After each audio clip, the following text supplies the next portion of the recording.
AFC West time. We are recapping and grading every team, every player that is drafted in the 2025 NFL Draft. We are on to the second to last team, the AFC West. Broncos, Chiefs, Chargers, and Raiders grades on today's Peacock and Williamson. NFL analyst Brian Peacock and former NFL scout Matt Williamson bring you expert NFL analysis every day in less than 30 minutes. Get an inside look at the NFL on the field and in the front office with elite breakdowns to next-level analysis and in-depth information only for the real NFL fans. This is Peacock and Williamson, and it starts now.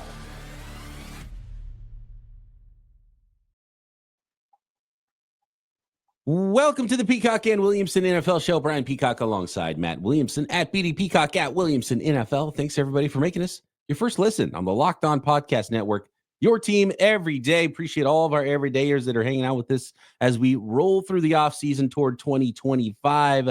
Still finishing up on our draft coverage here. Two more teams to go. AFC West today, AFC East tomorrow. We've got scheduled release coming this week as well. Of course, our Peacock and Williamson mailbags. So get the questions in at BD Peacock at Williamson NFL on Twitter, or while you're subscribing on YouTube, you can drop a question in the comments over there. And of course, you can subscribe to this podcast everywhere you listen to your favorite podcasts. Today's episode of Peacock and Williamson brought to you by Monarch Money. Take control of your finances with Monarch Money. Use code LOCKEDONNFL at monarchmoney.com for 50% off your first year. Here we go. The Denver Broncos is where we begin. I don't know if you remember my initial vibe of this class, Matt. Right after the draft, we kind of had a winners and losers, our favorite classes, our least favorite classes. This was among my least favorite classes. No, and really? Going back through and checking the tape a couple more times here and looking at this draft class for the Denver Broncos, I feel exactly the same way. It's a fine class. It could go well for them. It could go really poorly for them. But I think the Denver Broncos were in need of more after round one than what they ended up getting. And the way you feel about this Denver Broncos class is probably how you view Jahdae Barron and RJ Harvey. And I was not as high as either one of these players as a lot of people were. Late second round pick, RJ Harvey, running back, UCF. It's like whatever. He could be he could be their starter, right? And that's fine. There's just a lot of really good running backs late in this draft. I think you could have probably found some players at other positions that ultimately long-term will help you more. Jahdae Barron, I think this was more right where he should have gone as a nickel out of Texas. And look, nickels are more valuable than they used to be, but teams still don't spend high on nickels. So I'm not surprised that he fell out of the top 10. A lot of people are talking about him as a top 10 pick. And I just didn't quite see that with Jahdae Barron because I didn't see him as an outside corner. More of a nickel guy. I think he could be a very good one. He is my favorite player they drafted here, which is saying a lot because I was down on him compared to what most people thought about Jahdae Barron. Round 3, Pat Bryant. He's a big-bodied, strong receiver, does not drop the football, but 4.6 speed, not a lot of separation on tape. Interested to see how he transitions in the NFL. I thought he was a fifth-round guy they got in the third round. Savion Jones, big-bodied edge out of LSU, not a great pass rusher. Then you've got the undersized speed rusher, Q Robinson, in the fourth round. Could at least probably play some special teams. He played a lot of special team snaps at Alabama. Really physically talented guy. Finishing up the Broncos draft in round 6, a punter out of Florida, Jeremy Crenshaw. And then round 7, talk to me about Utah tight end Caleb Lohner. And what do you grade this haul for 2025 Denver Broncos draft? Yeah, I get to know a ton about Lohner, and maybe even calling him a tight end is rich because really he's a basketball player that sort of dipped his toe in the water last year at Utah to play football. I'm sure Sean Payton sees some Jimmy Graham in there to maybe mine those skills. I think they threw him some jump balls near the goal line, but project to say the least. I think I like this draft more than you, but I definitely agree that Harvey, Bryant were probably a round 2 rich, all in all. I think I like it better because I think I'm higher on Barron than you are.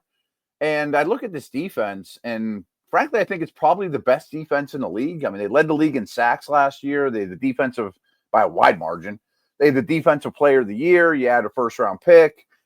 Savion Jones and Robinson are very different edge rushers. Jones is like 275. Robinson's more of the 3-4 outside linebacker, Benito type. And You mentioned there's a lot of ability there with Robinson. I think this is a kind of a sleeper pick. I think that maybe he could hit big.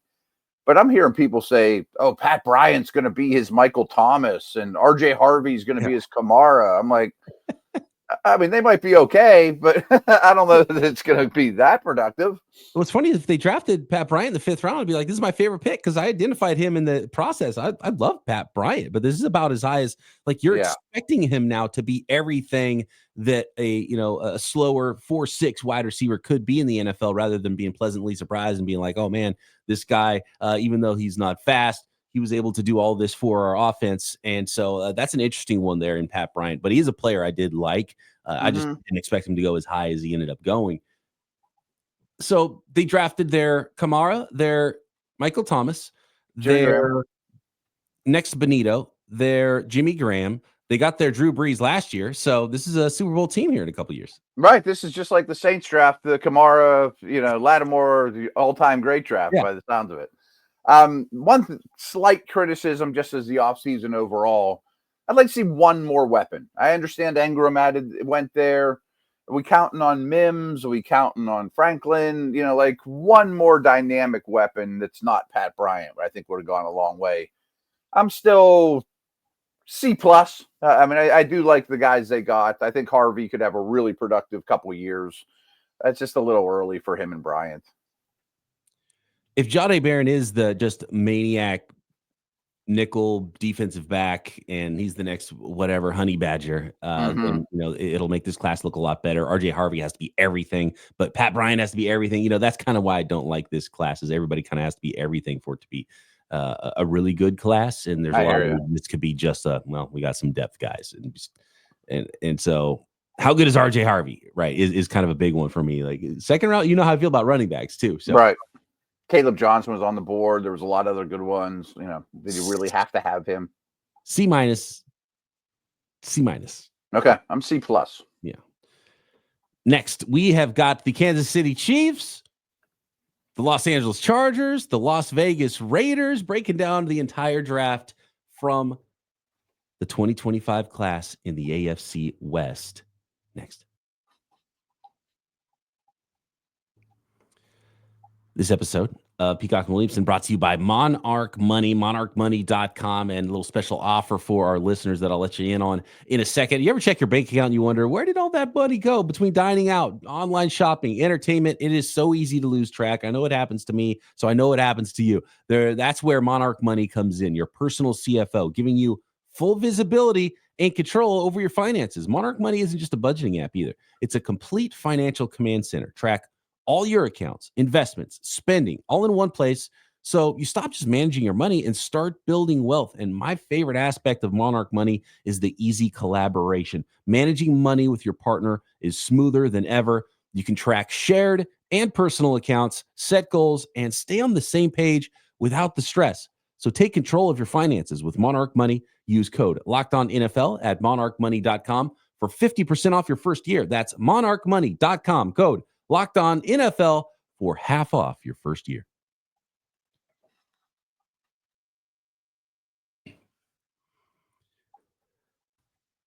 The Kansas City Chiefs draft is really interesting. And the fact that they got possibly a top 5, top 10 talent all the way at pick 32 is like, man, this could be an A draft if Josh Simmons is your starting left tackle in week 1, right? And even if he's your starting left tackle in week 1, year 2, that's probably, what I'm thinking. A pretty the draft goes pretty well. And there's some interesting players that they drafted in here. I thought they got a lot of value in this draft. Unlike the depth of the Denver Broncos class, I think the Chiefs might have been drafting future starters all the way into the 5th round. And who knows, even round 7. And that's what I'm talking about. You can draft RJ Harvey in round 2 or Brashard Smith in round 7, running back out of SMU. If you're trying to get a running back that has some receiving value, right? And so he might be the Chiefs' best running back this year. I mean, it's possible. I mean, that's just, look, my theory, draft a day 3 running back every single year. And guess what? You'll have a pretty good stable of running backs. You don't have to spend a lot in free agency on a running back. You probably don't even have to re-sign your own guys. Just keep filtering them in, and you'll have multiple starting caliber running backs. And when they get hurt, you don't care. If you do that every year. Yeah, and you win the attrition battle. So that's just period. My stance on running backs is the way it's going to be. You can yell at me on Twitter if you want or in the YouTube comments, but subscribe while you're there if you're going to yell at me. Yeah, while you're there. Make it even. Omar Norman Lott's an interesting one because I think he's a rotational player in round 2, but they got him late round 2, but he could be just a phenomenal third down interior terror of a pass rusher, which is, I would rather have a one down, third down monster pass rusher than a one-dimensional run stuffer in the second round at defensive tackle. And so Omar Norman Lott's a really interesting one. And look, he's got long arms. He's not tall. He's like 6'2", 290. He's got long arms. He might even be able to play a big end role on early downs too. So they move Chris Jones around a lot too. Right. And right. Omar Norman Lott's a really talented player there, even though, he didn't get as much run at Tennessee, although Tennessee is just defensively what they're doing. College football, man, what they give us sometimes to look at, it's just like, you just got to okay, let's take this player and do something completely different with him, because college football is just another world. It's a different sport in some ways. It absolutely is. So Simmons. Yes. I think he's a top 10 talent in just about any draft, let alone this one. And even if it isn't this year and it's all the way into next year, this is worth it at the end of the first round. And you signed Jalen Moore to be your stopgap. I still have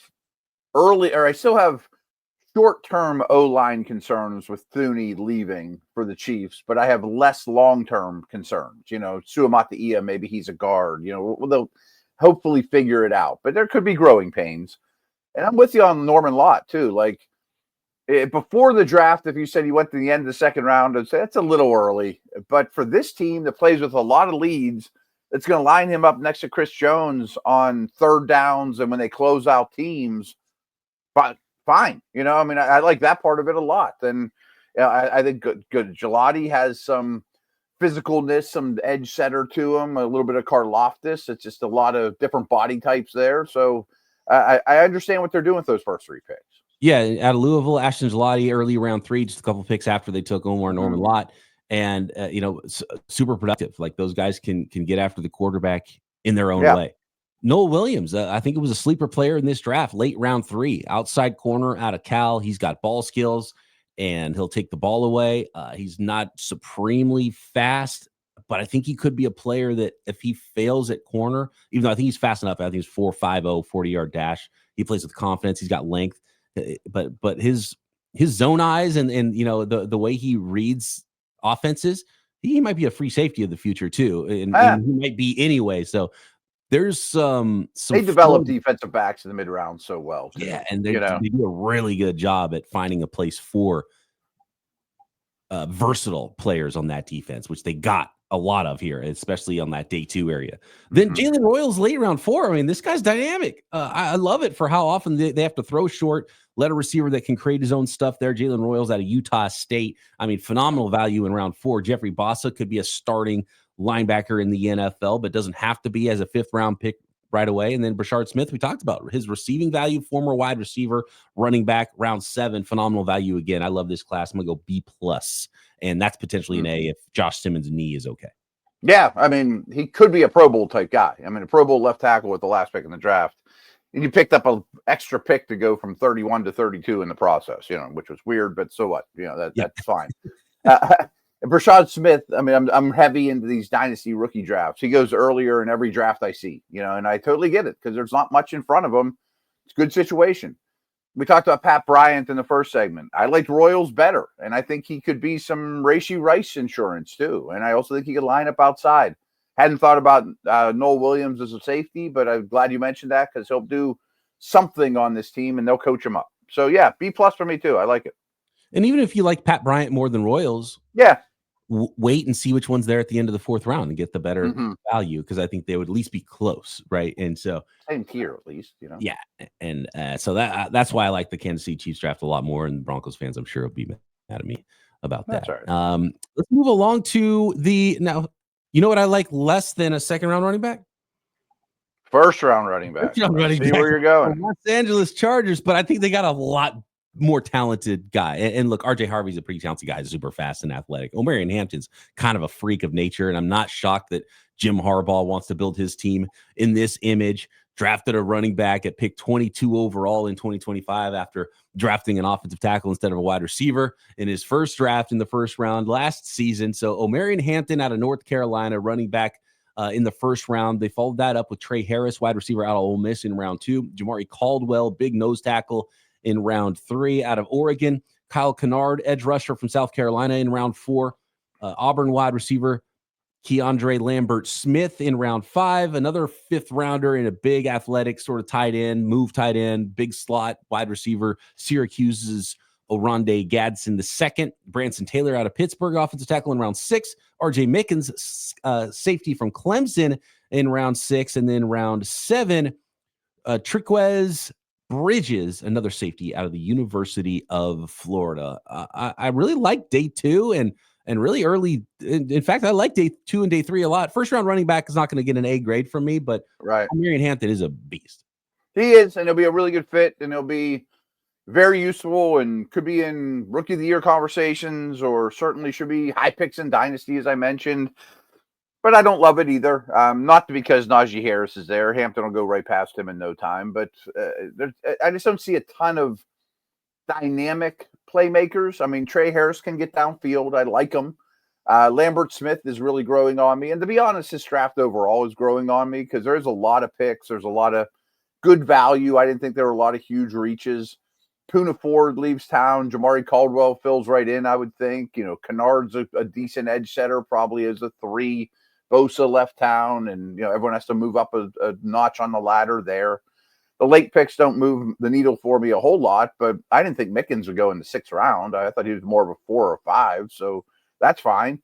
Then you're right, Gadsden, I assume they have a plan for him, but he doesn't block anybody. I mean, he is a big receiver, small tight end type that I'll give them the benefit of the doubt that they have a plan to use him, but that's fine. I mean, I think it's a solid B, even though first-round running back, I don't love, but I understand where they're coming from with it. So you put the first-round running back thing aside, and again, he's talented. I just wouldn't go there. But they still were targeting other offensive skill guys and pass catchers beyond that. So I think they did kind of stick the landing in how they built that group and the style of players they drafted to go with McConkey. So you got McConkey, who you can move around, be a target hog, a slot receiver, put him where you want, and then you get more outside receivers, downfield guys in Trey Harris, the 4.37 speed of Keandre Lambert-Smith. Those kind of all pair together well, and then Oronde Gadsden. You've got your bigger slot, sort of a wide receiver and slash tight end. So I think a lot of varied skill sets there that I think combined together well as far as the pass catchers that they did bring together. But, man, I mean, I'm looking at this class and I'm thinking, man, you could have just taken Luther Burden at 22. And true. That would have been the way I would have gone if you're trying to do this thing and find one of these other running backs in any of those other rounds, in round 2, round 3, round 4, round 5, right? So make Keandre Lambert-Smith a running back in round 5 that will be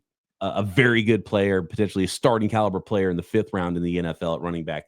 Go Luther Burden in round 1. And all of a sudden, I think this is a much better draft class, in my opinion. We'll see. Omarion Hampton, maybe he is able to stay healthy and provides a ton of value for the Chargers. I'm gonna go. I'd probably go B minus C plus. I mean, it's first round running back, which kills me in this day and age. We're still doing that. I guess we are. The one criticism I want to throw out there too is we know they have their tackles, but the interior of the O-line, I would have loved to have seen a 4th round pick at least. I mean, some solid guard prospect. And I know they went fast, but I thought they would definitely get one, or even a center. Jamari Caldwell is a sleeper in this class. I didn't know if he would get into day 2, so they did get him in late day 2. I think he's a really good player. And he's got a bad body, but doesn't matter. Athletic for his size and can 2-gap. And so active. I actually like him a lot. And Kyle Kennard, we just talked about Q Robinson and Savion Smith from the Denver Broncos. Kyle Kennard is way more productive than both those guys as far as a pass rusher goes. Yeah, there's none of their picks I dislike of where I'd throw the guard or center in. I just wish there was a guard or center in the mid rounds, Yeah, and one of those safeties late is going to stick, like RJ Mickens. I bet it does. NFL player. Yeah. All right. Moving along to the final class of 2025 in the AFC West. Speaking of first-round running backs. Yeah, that is none other than the Las Vegas Raiders. These teams want to run the ball, keep it away from the Kansas City Chiefs superstar quarterback. I think it's funny. I was on Locked On NFL on Friday, and that was actually something that was brought up. We just did this division too, And all the other hosts besides the Chiefs are like, we're drafting running backs to deal with the Chiefs. And Wig and I kind of went, I'm not sure that's why. It's kind of odd that the other three teams in this division invested heavy in running backs. So lose slower and then later in the game, I guess, is the plan there. Let's talk. Keep Mahomes off the field, right?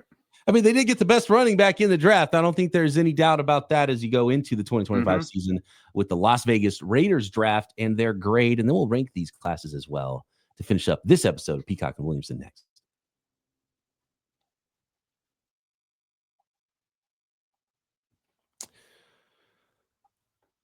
So the Las Vegas Raiders here in 2025, they had the 6th pick in the draft. And you know what's funny? I love this about, first of all, I love it about Pete Carroll. And I just love it about NFL teams and the job we do in the media. And we break down all this stuff. And, we grind tape, Matt, and a lot of folks in the media and a lot of draft analysts do a lot of great work. I've got the Beast open here, which is like millions of pages and 1,000 prospects from Dane Brugler of The Athletic. And Pete Carroll goes to the podium after the draft, and they're like, wow, you drafted a running back really high. Why did you draft Ashton Jeanty? Well, he's hard to tackle. Just like it's really that simple, right? Yeah. Answer you could give about any prospect ever. And so I mean, it's like we're playing pickup football when we're second graders. Like, who's your first pick? The kid that none of us can tackle. Like third grader. Well, it's that kid. Okay, well we're gonna draft him. So Ashton Jeanty, he scores every time we give him the ball. And he is hard to tackle. That is for sure. Ashton Jeanty, a number 6 overall for the Las Vegas Raiders out of Boise State. They came back in late round 2 with Jack Besh, TCU wide receiver, Darian Porter, a corner out of Iowa State in round 3. Big, long, fast, raw. Caleb Rogers, back-to-back offensive lineman at the end of round 3 at pick 98 and 99 overall. Caleb Rogers out of Texas Tech, played a lot of football, probably projects to guard. And then a guy I really like, I think we talked about him pre-draft a lot. So this pick is going to get a good grade for me all the way down at 99. Charles Grant, William and Mary. Oh, yeah. He is going to play tackle. And traits-wise, I think he's close to some of the first-round guys. Great. So they might have found one there, but you got to develop him. He is making a big jump from William and Mary. He was injured and wasn't able to do full workouts and do any Senior Bowl stuff. So interesting pick there, Charles Grant out of William and Mary, late round 3. Then you come back with Deontay Thornton, big, tall, fast wide receiver. It's kind of the receiver version of Darian Porter in round 4 out of Tennessee. Tonka Hemingway, defensive tackle from South Carolina in round 4. Big class, a lot of picks here on day 3. 3 6th rounders. JJ Pegues, defensive tackle from Ole Miss. Love that selection. Tommy Mellott, Montana State, former quarterback. They're going to turn him into a wide receiver in the NFL. North Dakota State quarterback Cam Miller in round 6. And then round 7, Cody Lindenberg, a linebacker from Minnesota. What are your thoughts on this Raiders draft? A lot of players. I'm really interested with some picks I love. I'm in a top 6 running back, which again, we're talking a lot about running backs in the AFC West and how high they were all drafted. That's going to get Ashton Jeanty can be awesome, but he better be a Hall of Famer if you're drafting him number 6 overall, right? I love the Jack Besh pick and the Charles Grant pick, I think, the most.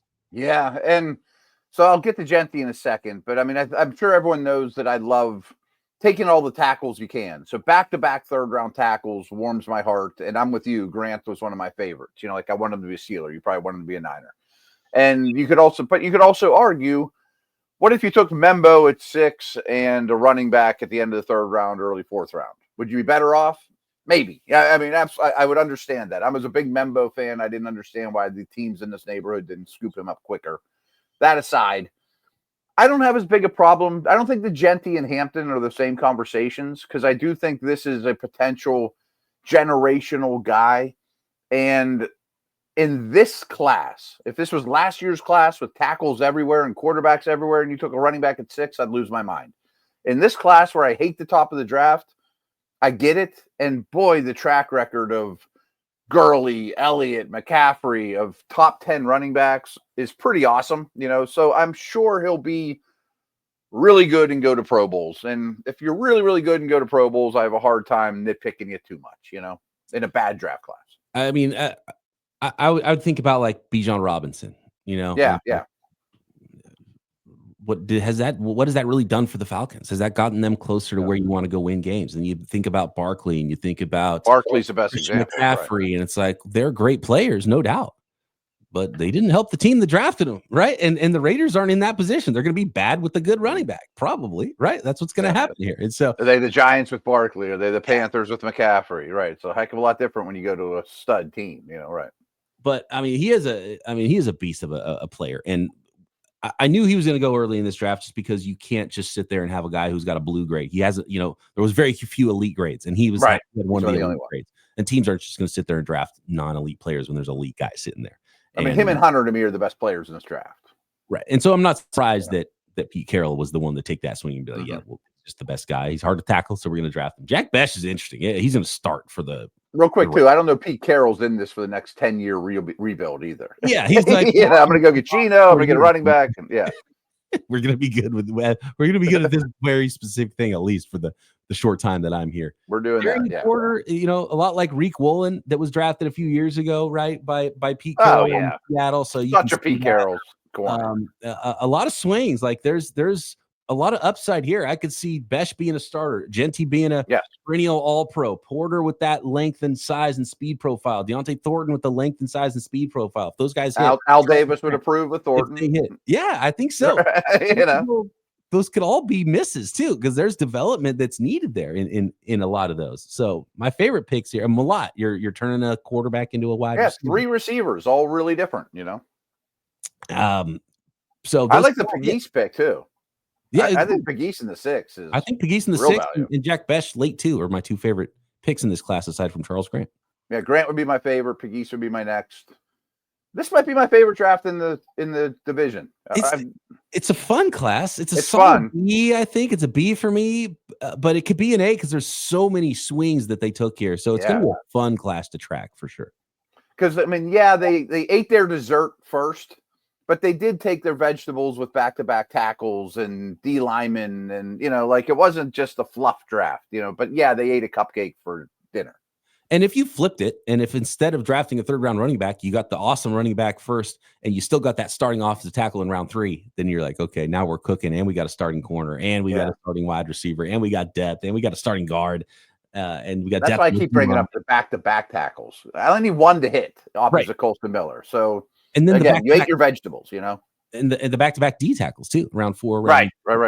Hemmingway and Peacock. And they're good at that position already, but Hemingway's a big bruiser. I mean, it's just need one to be okay. You talk me into this class, and obviously, Jim's so talented. If he's that level of running back, it's like I get it. I totally get it. I wouldn't do it, but I get it. So, Porter's old and raw, but he's crazy trait wise. Mm-hmm. I mean, I bet he's a really rough rookie year.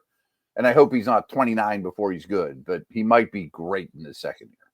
All they need is one of those super raw, insanely toolsy guys to hit. Like if you get a starting tackle out of Grant, home run, right? If you get a starting corner out of Darian Porter, he barely started in college. Like that was a little Thornton. High, or Thornton, right? You start hitting on 2 of those 3, now you're really cooking. Yeah. I'm a fan. A lot of picks too. B, what did I say? B, solid B, I think, for me here. And I'm going to go B+. I keep talking myself into this one. That's all right. No, this. Yep. And so how would you rank you like the Raiders draft more than the rest of the division? Slightly. I think I'd go Raiders, Chiefs, Chargers, Broncos, but I wasn't super harsh on any of them. I think C+ was my lowest grade. I think clearly the lowest for me is the Broncos. I go Chiefs 1, probably then Raiders, because they got the better of the first round running backs than the Chargers, then a big gap, and then the Broncos for me. Okay. Solid division, big time coaches, a lot of running backs drafted. It's going to be fun to track this division and track some of these drafts for sure. The AFC West is fun. Let us know what you think about the AFC West classes at BD Peacock, at Williamson NFL. Drop a comment on YouTube. Drop a question as well. Twitter Tuesday tomorrow. Yeah. We're going to do Twitter Tuesday early. We got the scheduled release on Thursday. Then we'll finish up with the AFC East on Wednesday's episode. And all of our draft grades will be complete. Talk to you then right here. Peacock and Williamson.